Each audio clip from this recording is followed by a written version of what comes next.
The Magic Tower has once again arrived in Empires and Puzzles, and with that we have a new family of heroes called the Magic Carpet Heroes, and along with that we have a new costume for Milena. We have two legendary Magic Carpet heroes, an epic hero, and a rare hero. So in this video I'll be going over all of them, starting with the first hero of the Magic Carpet family, Alyssa. She is legendary rarity nature element 1544 cleric class, so she'll get the master mana shield, so 35% chance to resist negative mana effects and effects that prevent the use of special skills, and if effects were resisted she'll recover 10% health, so extremely good especially in the meta. Next, she benefits from the Magic Carpet family bonus, and heroes become stronger when teamed up with other unique heroes of the same family. And heroes of this family have flight momentum. Heroes start off with full flight momentum at 100%, so it's kind of like a reverse construct core or a molten core for the Untold Tales and construct heroes.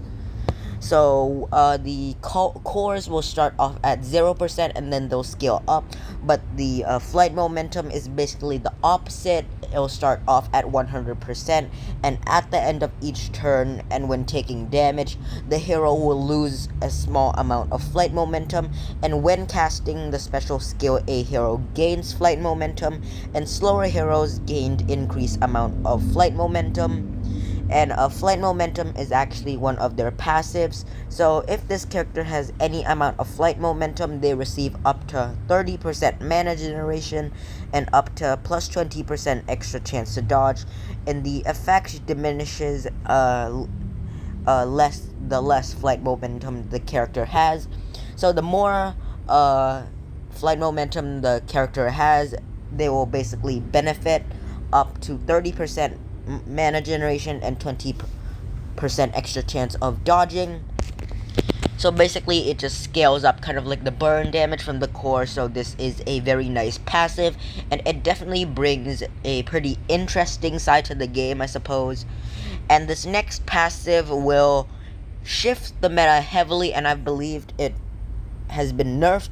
The original passive was stopping Mega Minion abilities, so the Sword Guard can't give the bleed, and the Shield Guard Mega Minions can cleanse the ailments on every single turn, but they have nerfed that, and they have called this passive weaker Mega Minions. So instead of that, we get enemy Mega Minions have minus 75% HP, which is quite a decent amount. So 3/4 of that HP gone. So this is definitely quite a good passive to have, especially if you're playing against Meadows or Garrison Guard heavy teams like Fergus, Rosalind, Kolya, Dima, for example, Archibald. Next, we'll be taking a look at the stats. So at level 80, Alyssa has pretty decent stats, slightly lower on the attack and extremely good on the defense and health. So she is quite defensively built, let's just say. Next, at level 90, still pretty decent attack stats, 1626 for a defensive hero. A very good defense and health, nearly reaching 3000, and she also benefits from the defense up either talent. So at the start of each battle, this hero will get plus 20% defense for 6 turns, which is quite nice. Next, we'll be taking a look at her special skill. It is called Picnic in the Sky, and it is running at average speed. So at that speed, she'll recover 42% health for all allies, so that's quite a decent health recovery. All ailments affecting attack, defense, and mana generation on the caster and nearby allies are replaced with matching undispellable buffs. And caster and nearby allies resist new negative mana effects for 4 turns, and their mana is increased by 10% for each resisted effect. So basically, this special skill is quite good. Firstly, running at average speed, she recovers 42% health for all. Next, she basically reverses, let's just say, ailments affecting attack, defense, and mana generation. So let's say our team has negative 40% attack or something. When you cast this special skill, that negative 40% attack will become plus 40% attack. Let's just say you have minus 30% mana generation. If you cast her special skill, that minus 30 will be removed and will be instead replaced with a matching undispellable buff of a plus 30% mana generation. So this special skill can be quite strong when going against ailment heavy teams. And lastly, caster and nearby allies resist new negative mana effects for 4 turns, and their mana is increased by 10% for each resisted effect. So basically what this is a direct counter to Fergus, let's just say. She is basically the full package when countering Fergus. She is of the greed element. She gets the weaker Mega Minion passive. She cleanses the ailments, and then she just resists new negative mana effects, and that basically just shut down Fergus almost completely. But the only thing I have against this hero is that the second effect only applies to the caster and nearby heroes, so that would be very good if that applies to like the full team. But overall, she is a pretty good defensive hero. She can definitely work in attacking formations like stack up greens against Fergus, but also defensive formations maybe to avoid your opponents from bringing Mega Minions. So let's say you run a Fergus tank and maybe you put an Elissa flank, for example, and then if the opponent has Garrison Guard heroes, they would be like tempted to use those Garrison Guard heroes, but they'll be met with the weaker Mega Minion passive, thus giving you a huge advantage. So extremely good hero. Congratulations if you do manage to pull her. Next, we'll be taking a look at our second legendary hero of the Magic Carpet family, Naeem. Now, Naeem is a legendary hero, fire element, 1546 power, wizard class, so he'll get the Jinx master talent. So when dealing damage through normal attacks and special skill, he'll have a plus 25% chance to deal 25% extra damage per each active buff. So extremely good talent class for attacking heroes. He is also of the Magic Carpet family, and he has the exact same passives, so I won't go over that again for the sake of time. Next, we'll take a look at his stats. So attack stat 1194, nearly reaching 1200. That's quite good. Nearly, barely touching 1200 is also his defense stat, and his health stat is quite good as well. So definitely extremely balanced across the board in my opinion. Oops. Let's take a look at his double limit broken stats. So we can see that his attack stat is relatively high, slightly lower on the defense and health, but still quite good. He also benefits from the damage reduction ether power, so that makes him slightly more survivable. So at the start of each battle, all damage received by this hero is reduced by minus 10% for 6 turns. And in battles with multiple waves, the effect is refreshed at the beginning of each wave, so definitely a decent ether power. Next, we'll be taking a look at his special skill. It is called the Countering Hammock, and it is running at average speed. So at average speed, all buffs affecting attack, defense, and mana generation on the target and nearby enemies are replaced by matching uncleansable ailments. Next, he deals 300% damage to the target and nearby enemies. And lastly, the caster and nearby allies counterattack with 135% of the damage received for 4 turns. And lastly, the caster and nearby allies get Sand Touch for 4 turns. And Sand Touch is basically each time the owner of the status effect counterattacks an enemy, the attacker receives 524 sand damage over 4 turns. Let's see if that scales with that does scale with double limit breaks. So without the double limit break, you'll only get 356 sand damage over 4 turns. So it would be recommended to double limit break this hero to get full effect. So at average speed, he is quite a good hero. Maybe on attack, so Countering Hammock, average speed, just instead of replacing the effects on allies, he replaces all buffs affecting attack, defense, and mana generation on the 3 on the opposing side, and they're matched with uncleansable ailments. So, and next he provides a 300% damage hit to the target nearby. So there could be some synergy here if you're going up against a Vivica, for example, a Toon Vivica, where she gives a plus defense. You could just bring Naeem and he'll replace that plus defense with negative defense, and then you follow up with that hit. So you could use this as a priority defense down hitter, so that could be quite a synergy. And he does provide some protection with the counterattack. With 135% is not that bad at all, so extremely good counterattack.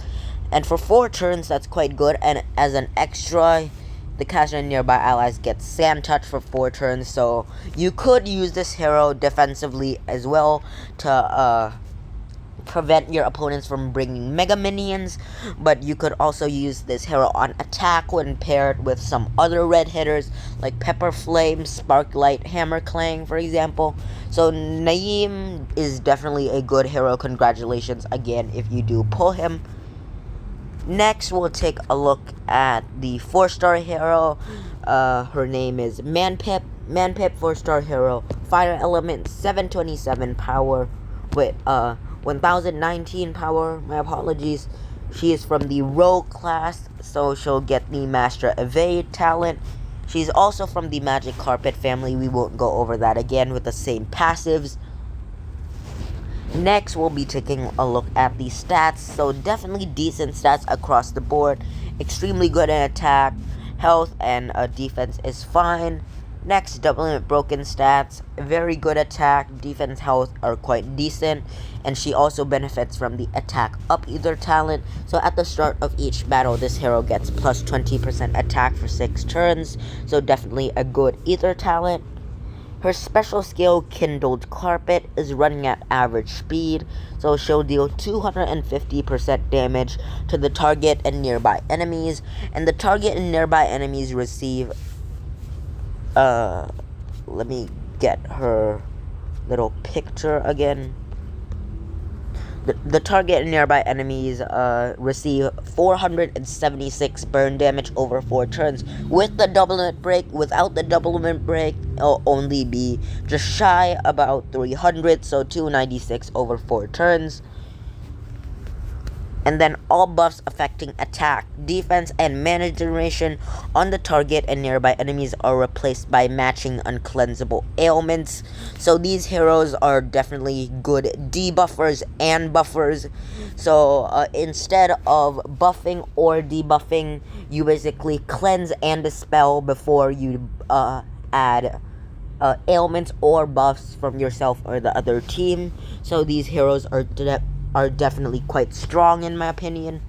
And running at average speed, this is a decent special. 250 damage, quite decent, but to get the max out of her, you need to really double it break her, which is definitely possible.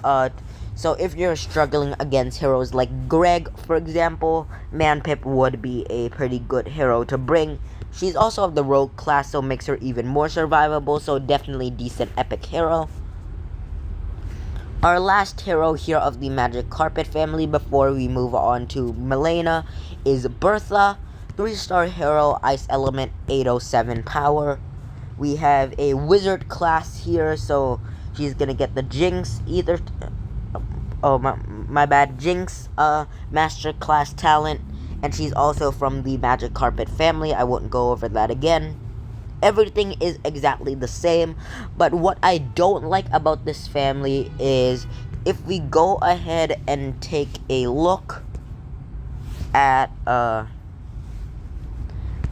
top defenses, we can see that there are a pretty decent amount of Garrison Guard heroes.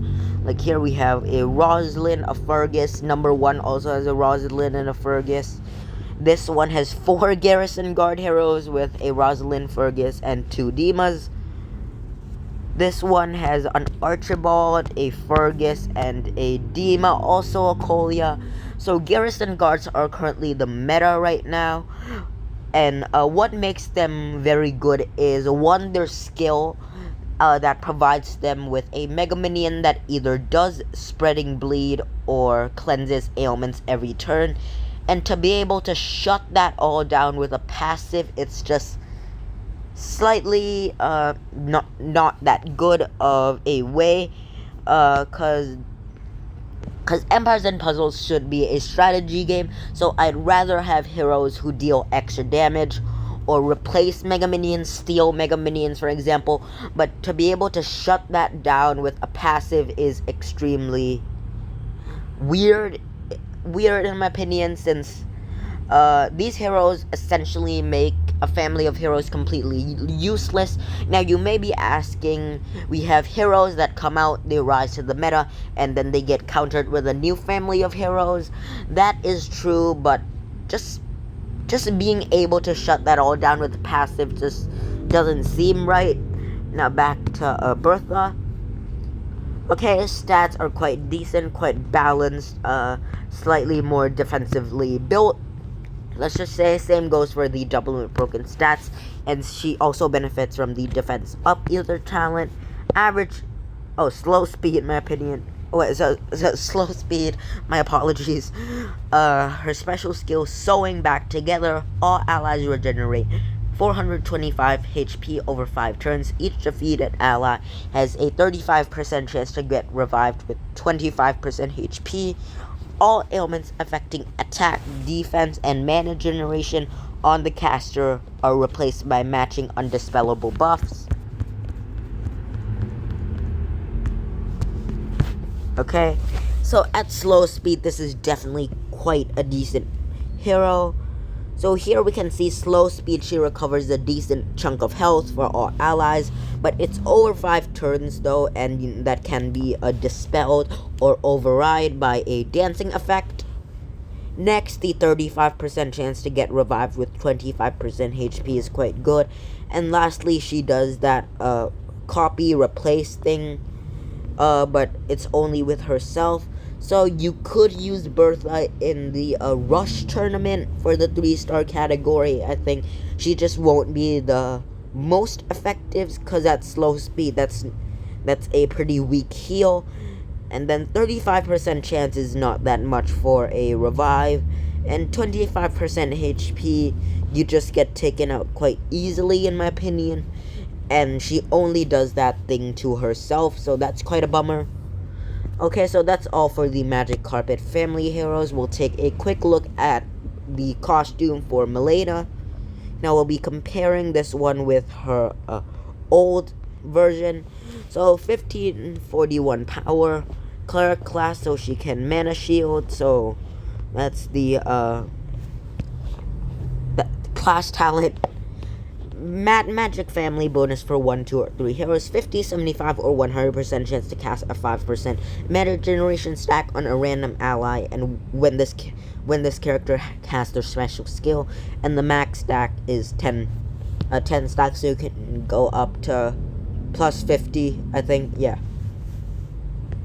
The costume bonus for this one is 52% attack and defense and health, and a 1% mana bonus. So that's definitely quite a decent stat bonus. Next is mana on special. So when this character casts their special skill, they have a 60% chance to give mana to all allies.